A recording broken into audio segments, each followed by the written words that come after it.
Guys, welcome back to another episode of The Breakdown with Bonds. I am your host, Coach Bonds. I help women with their mindset, their nutrition, and their fitness, and a lot of it just kind of encompasses their life coaching, but with an emphasis on fitness. Let me take this random bun down. I totally forgot this is up here. I got a message from a former client, someone that I had worked with on and off over the years. Amazing young lady, love her to death. And I'm sharing her story, and I'll share others like this so that you can figure out where you fall in this. Like, can you relate with my client? Can you relate with my story? Like, where do you fall?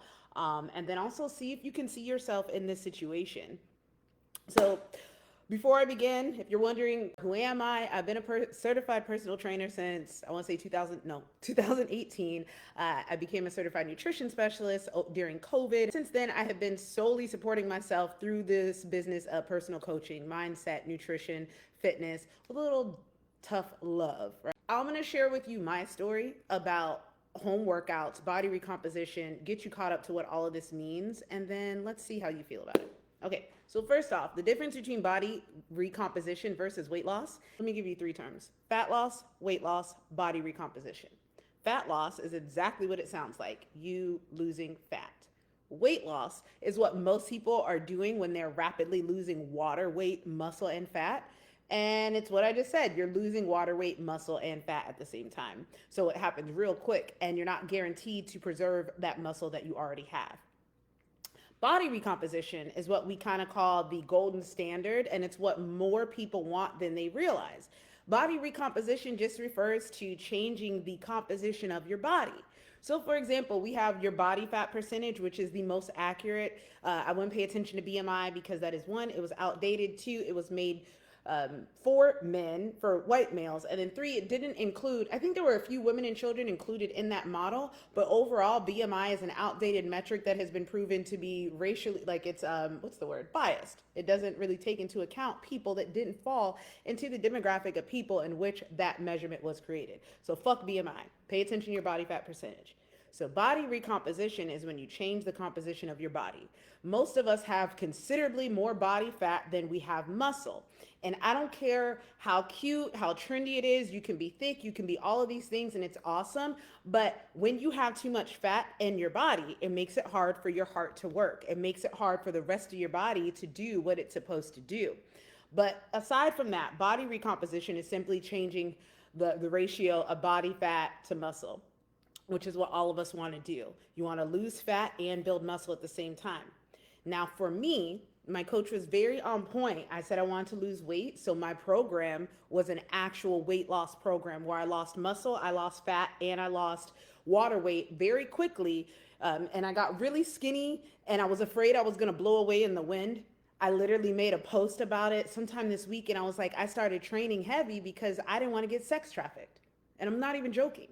I was so skinny that I was afraid I would blow away in the wind. And I'm like, and this was back in like 2017 when the whole thing was happening with, oh, if you ladies don't pick things off of your car because it could be a sex trafficker trying to distract you. That's when I got into shape. So when I'm coming out the gym feeling like a badass, but I'm also like this big because I did my little weight loss journey. Now I don't have my booty, I don't have my thighs, I don't have my muscle. I was like, I'm not getting trafficked. Let me figure out how I can build some strength so that I don't get trafficked. But anywho, after I met that first weight loss goal, my next goal was to build muscle so that I could get bigger. And then after I met that goal, I started eating more again. I relaxed. I stopped lifting as much. I got comfortable with my results, which is what a lot of people do. And next thing I know, I was big again. And I was like, well, shit. I don't want to lose weight again. I don't want to lose, this booty. What can I do? And then that's when I learned about what body recomposition is, where I need to lose this excess fat, but I also want to build muscle. There's a very specific way to do that, and it's not winging it. It's not working out here and there and hoping it works out. It is a very specific way of going about doing it. And so that's what I mean when I say, can you do body recomposition at home versus weight loss? So when I first started my journey before I went into the gym, I did at-home exercises. I did on-demand Bright House workouts, and that's what some of my clients, like some of the favorite workouts that I have online for them are the boxing cardio things that I used to do in my own in my own living room. You can even hear my son in the background crying while I'm like, Danny, go upstairs! And I literally recorded that shit and put it on YouTube. It's one of my first YouTube videos. But anywho, I did that and I lost weight at home. And then that's when I started going to the gym because I realized I had capped out. Like I stopped seeing results from my at home workouts, which leads me to my sister's story of working out at home. And I wonder if many of you guys can relate to this. So there's a lot of us use online workouts, YouTube workouts, stuff like that, and there's no shame because everybody has to start somewhere. Um, my sister was following this one lady and she liked her and it was awesome and she was getting results for a little bit, but what happened was she stopped seeing results. And when you stop seeing results in things that you're doing, it is very easy to get discouraged, and that's exactly what happened. She got discouraged, so she kind of fell off her journey. But every time she gets back on, she finds herself, well, actually, she doesn't use her anymore because she's kind of caught on to the cycle. But I'll explain why that was happening in just a second. Another client, someone that just hit me up, the one that I started this podcast episode about, she has PCOS. She is at home, and right now she's trying to lose weight. And she asked, "Can I lose weight at home with my 2 and 3 pound dumbbells that I just purchased?" And I sent her like 5 minutes worth of voice memos, which I'm now going to relay to you guys. I'm going to break it down. Okay. Who does home workouts work for? How can you work them to the best of your ability? What sort of equipment should you have? And yes, some of this stuff is in my TikTok shop. If you guys are watching this on Instagram or on Facebook, I will drop the links for my TikTok shop. And if you're listening to this on a later day on the podcast, the links will be in the bio. So anywho, let's get into it. Main points. Who does body recomposition work for and at home? If you, like in my case, I had just a few pounds to lose, maybe 10 or 20. I ended up losing 50, but like I didn't necessarily need to lose 50. I wasn't 50 pounds overweight. You see what I'm saying? The majority of the people that I end up working with are 40, 50, 60, 70, 80, 90, and even 100 pounds overweight. Them doing at-home workouts can go one of two ways. They will either, and this is point number one, it depends on your starting point. People will either see results from their at-home workouts because they have been sedentary and haven't been doing anything at all. Okay, so people will be at home. If you just start working out and you've been sedentary, you may see results right away, and that's because of something I call newbie gains. I can't think of the scientific word, but basically it's when your body goes into shock or is like, oh, snap. When you go from being sedentary to exercising, your body will be hyper responsive. Anywho, moving right along. I'm going to screenshot that comment because that's so weird. I don't know what they're talking about. Anywho, so if you just first start working out, your body might be hyper responsive to what you do because it hasn't been doing anything at all. On the other hand, if you're someone who already has a little bit of strength and you've already been working out, let's say in the gym, and you start working out at home, and you may notice that the results that you get from working out at home don't look anything like the results that you would get working out at the gym. That's because, and this is what I was telling my client, you're not actually challenging your body in a way that is going to produce results. This is what I told the client that asked me, hey, I just bought some 2 or 3 pound dumbbells at home. Do you think I can lose weight at home? And when I first started working out, to be encouraging, or when I first started training, I probably would have said, yeah, girl, yeah, you just keep it up. And if you just go really, really hard. But this time when she asked me, here it is about 5 years later since I first started working with her. And I'm like, no, absolutely not. No, you're not you can do it and it's going to be good for your fitness. It's going to be good for your cardio. But you have a young baby. Your young baby or a toddler weighs anywhere from 20 to 40 pounds. You carry said young baby on your hip all over the place everywhere. And if you think, if you carry your baby on your hip who weighs 20 and 40 pounds and you carry him all day long, and then you go to the gym or you go to your living room and you pick up a 5 pound dumbbell and you start doing some bicep curls, your bicep is not stimulated enough to produce the change that you're looking for because it has already been used to carrying so much heavier. That's like if you were used to lifting, doing 40 pound barbell curls, and you decided to start over and start using 5 pounds. You don't have to start at 5. Your body has that strength back from when you were doing 40, or right now when you're lifting up your kids in your car seats. So if your starting point is someone who has already lifted before, and you're lifting at home and you're doing body weight, or you're doing 2 pounds, 5 pounds. If you've already worked out before, no, that's probably not going to be enough to get you the kind of results that you're looking for. If you're brand new to working out, that may be just enough. So who are home workouts going to get the best responses for? Best results, number one, people who are sedentary and are new to working out. The other people that would benefit from at-home workouts are people who know how to work out. So like when people say stuff like, let me go to, what is a client? Like when someone who's used to working out in the gym and they're like, can you write me a body weight workout for me on vacation?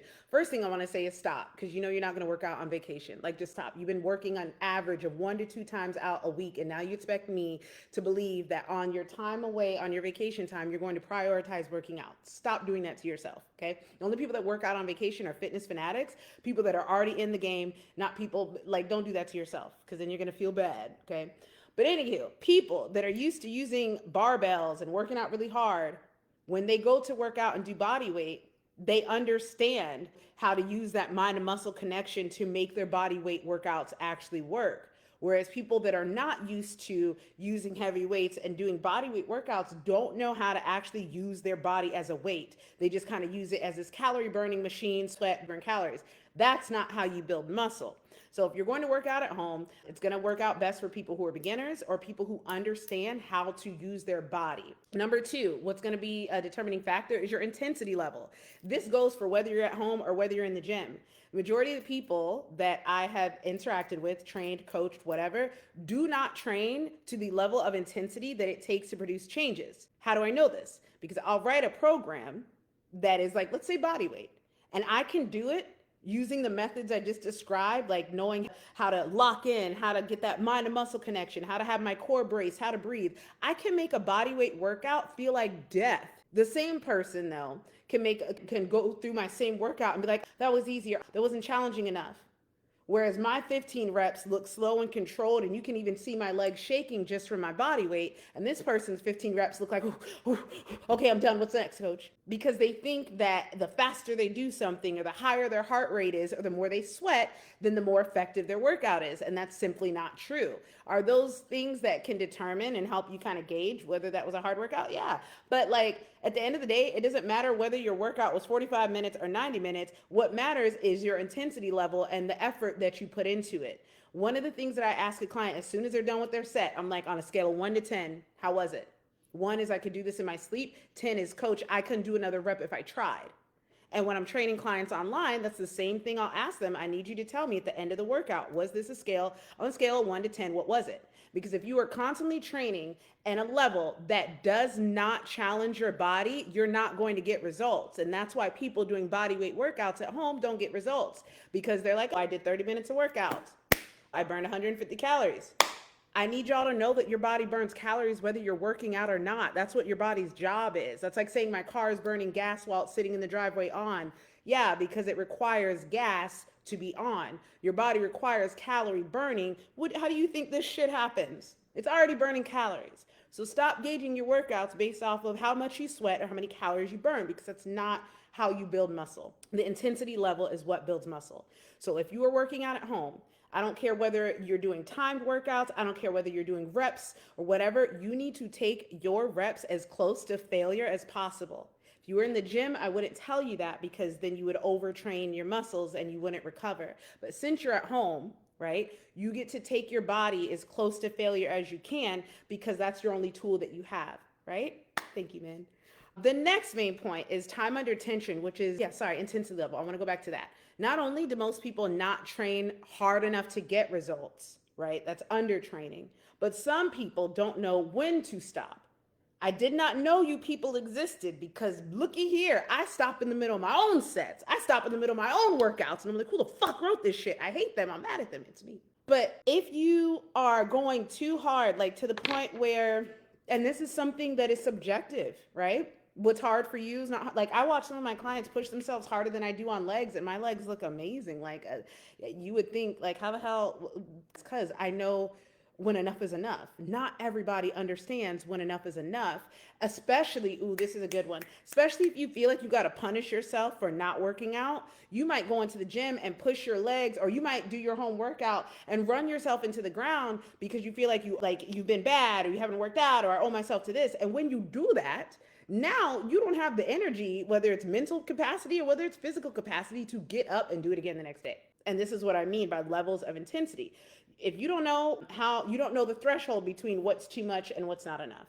And that's a big problem for people, whether they're at home or whether they're working out.